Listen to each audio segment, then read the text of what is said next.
Salut! Intro très rapide pour expliquer les 2 prochaines vidéos de ma chaîne. Il y a 1 an, j'ai eu l'occasion de travailler en tant que monteur vidéo pour quelqu'un, mais les vidéos ne sont jamais sorties. Maintenant, 1 an après, j'ai enfin eu tous les droits pour sortir ces 2 vidéos sur ma chaîne YouTube. Alors je vous poste cette semaine la première partie du concept Radio Slat. Forcément, dans les vidéos, il peut y avoir des parties qui ne sont plus à jour, comme par exemple dans le second épisode, le Discord cité n'est plus actif, donc ça sert à rien de le rejoindre. Bref, vous avez le premier épisode aujourd'hui, et le second épisode la semaine prochaine, le 3 décembre. Et bien sûr, je mettrai en description des liens qui sont à jour, si vous voulez retrouver les personnes qui sont impliquées dans ces vidéos. Bon visionnage. Messieurs, dames, bien le bonsoir. Cette soirée, je l'attendais depuis longtemps, très longtemps. Et pour l'occasion, à la dernière minute, on s'est permis de faire un petit peu de travail. Je vous présente ce que vous aurez en face des yeux toute la soirée et pour les prochains Radio Slat jusqu'à nouvel ordre. Ah, on a la mer, on a le soleil, on a du néon et devinez quoi? Il y a même un fond vert, messieurs, dames. Votre macro préféré de retour, comment ça roule? Mais j'ai une patate, mais j'ai la banane comme ça. Oh, dans le verre, c'est sûr. Waouh, je bois de l'eau de l'océan. Waouh, je bois de l'eau du vrai océan. Délicieux.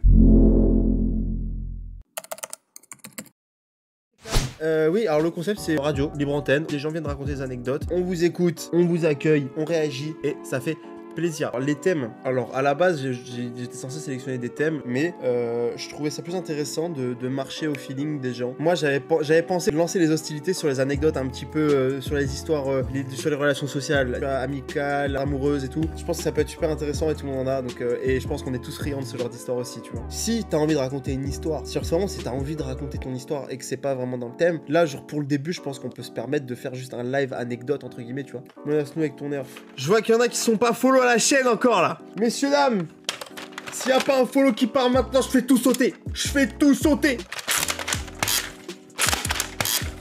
Pourquoi il n'y a pas de cartouche qui part? Ah, je l'ai cassé. Du coup, peut-être prochaine anecdote là.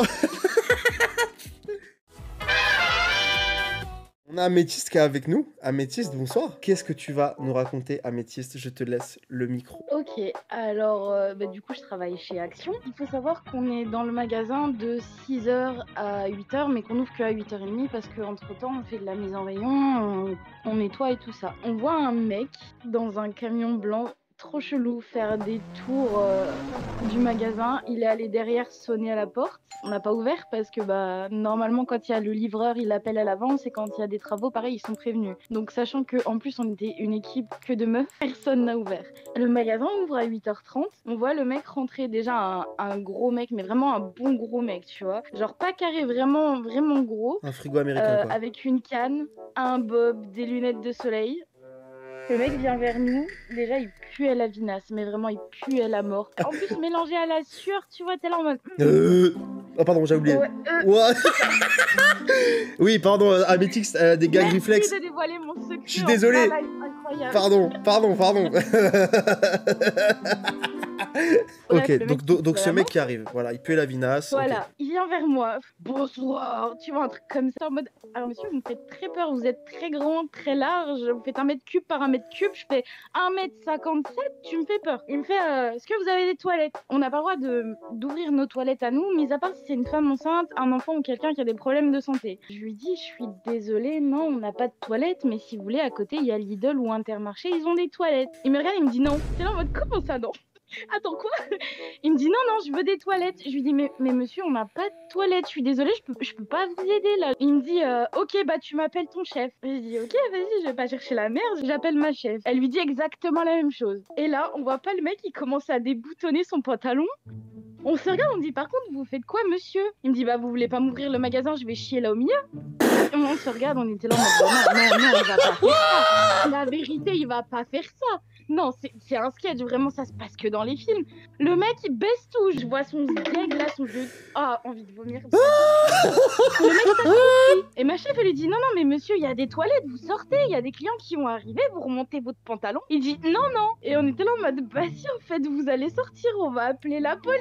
Sinon, vous sortez, monsieur. Il a dit non, tant que j'ai pas fait, je sors pas. On se dit vas-y, que de la gueule. Le mec a posé sa pêche au milieu du rayon. On était dans quel rayon?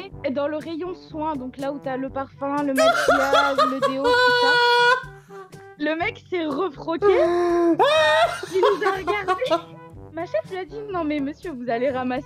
Il a dit bah non. Et ma chef s'avance et le mec commence à lever sa canne. Elle me passe le téléphone discrètement genre dans le dos, j'étais derrière elle. Elle me passe le téléphone, elle me dit Alice tu cours au vestiaire et t'appelles les flics. Les flics sont venus le chercher. Le mec il hurlait, il insultait en portugais et on a ramassé la merde et une journée mais pourrie. Non mais c'était même pas humain ce qu'il a chié, vraiment. Je pense que même une vache elle chie pas comme ça. Merci à Métis d'être venu nous raconter ça. Bah un plaisir, hein, les anecdotes du commerce quoi. Je suis désolé parce que là je vais exploser sa mère. Yuri mon frérot, anime le live pendant que je pissais s'il te plaît, merci. Ok, ça marche. Bah du coup, moi je vais raconter une anecdote sur Boris, le temps qu'il est parti. Enfin, vous fassiez genre que j'ai dit une anecdote de fou. J'espère que vous kiffez ce stream autant que moi je l'aime. Je passe un trop bon moment. Mais ouais, quand il revient... Vas-y, commencez. Ah merde, ouais Boris, ça va quoi mon gars? Qu'est-ce qu'il y a gros? Rien mon gars. Tu sais, on s'était dit, ouais vas-y, on va faire des... C'est quoi ce frère? C'est abusé ça, qu'est-ce qui... Bah, il se peut que j'étais très... Ça va frérot? T'as raconté quoi gros? Non mais rien, tu sais. Enfin, voilà, Eh les mecs, venez pendant qu'il est parti pisser, on fait croire que j'ai raconté une dinguerie, vous dites ah il me dégoûte dans le chat. Va te faire foutre. Allez vous faire foutre. Oh, je m'en bats les couilles, t'as stressé un peu. Non, je te déteste, roule-moi une pelle Yuri putain. Attends. Mais moi aussi. Quoi? Wow. Eh ben merci mon Yuri. Avec merci. plaisir. Et... Attends gros, y'a mon petit cousin qui veut te... Y'a mon petit cousin qui veut te parler frérot. Vas-y j'écoute. Boris. Est-ce que tu veux venir jouer avec moi? Boris. Est-ce que je peux me cacher dans ton tiroir? Comment tu t'appelles? C'est qu'est-ce que là? Est-ce que tu veux qu'il revienne? Ouais. Il s'appelle... Son prénom c'est... T'as oublié le accent sur le... Attends, je vais faire... Boris? Oui. Oh papa, est-ce que je peux mettre la voiture au plafond qui fait... Je vais m'effondrer. Salut le chat. Bonsoir Mimi. Bonjour Boris, je suis stressée. Bello Pito. On t'écoute, régale-nous Mimi. Une fois on était, vous étiez tous au restaurant et moi je finissais le taf à 21h, du coup je me suis dépêchée et je vous ai rejoint après. Et donc on était en terrasse, vous étiez tous posés et on discutait et tout et moi j'avais mis mon sac à main entre mes pieds sur la terrasse, du coup j'étais tout au bord de la table, genre vraiment contre la rue. Du coup pour que vous voyez la table, ici du coup t'avais un mur, c'était la devanture de l'établissement, nous on avait une table qui était comme ça.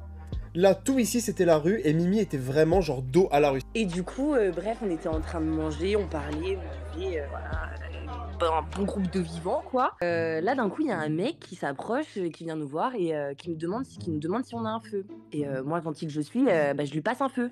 Sauf que le feu, il était posé sur la table, il n'était pas posé dans mon sac, donc j'avais toujours le sac entre mes jambes et tout. Le mec, il se colle vachement à moi pour prendre le feu, quand même, mais je me rendais pas tellement compte. Bref, ça passe 15 minutes plus tard et tout, je veux prendre mon paquet de clopes qui est dans mon sac. Et là, je me rends compte qu'il n'y a plus de sac. Et vu que j'ai une bande d'amis super drôle qui me fait tout le temps la vanne de me voler un truc et de le cacher, je les regarde tous comme ça et je leur dis « Les gars, c'est qui a pris mon sac ?» Je regarde Elia, le gros dog, et je lui dis « Elia, rends mon sac, parce que c'est le premier à me voler des trucs. » Je regarde Boris, rends mon sac. Enfin bref, je regarde toute la table. « Les gars, rendez-moi mon sac. » Et là, ils me regardent tous super sérieux. Mais Mimi, je te jure, on n'a pas pris ton sac. Et là, ni une ni deux dans ma tête, la machine se met en route. Bah, le boug m'a volé mon sac.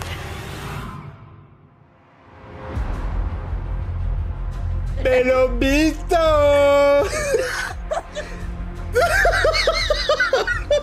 Littéralement, la meuf baisse la couette d'un coup. Oh la dinguerie. Légende. RIP, je pense à lui tous les soirs, il était si beau. Non. Ça se passe pas comme ça. Dans son caca.